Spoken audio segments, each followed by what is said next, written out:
ఈరోజు వరదానము. భ్రమించే లేక వెతికే ఆత్మలకు యథార్థమైన గమ్యాన్ని చూపించే చైతన్య లైట్ మైట్ హౌస్ భవ.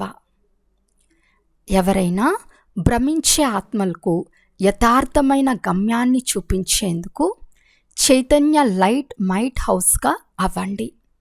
దీని కొరకు 2 విషయాలపై గమనముంచండి. 1. ప్రతి ఆత్మ యొక్క కోరికను పరిశీలించాలి. ఎలాగైతే నాడి గురించి తెలిసిన వారిని యోగ్య డాక్టర్ అని అంటారో అలా పరిశీలన శక్తిని సదా ఉపయోగించండి. 2. సదా తమ వద్ద సర్వ ఖజానాల అనుభవాన్ని స్థిరంగా ఉంచుకోవాలి. కేవలం వినిపించటమే కాదు, కానీ సర్వ సంబంధాలను, సర్వశక్తులను అనుభవం చేయించాలి అనే లక్ష్యాన్ని సదా ఉంచుకోవాలి.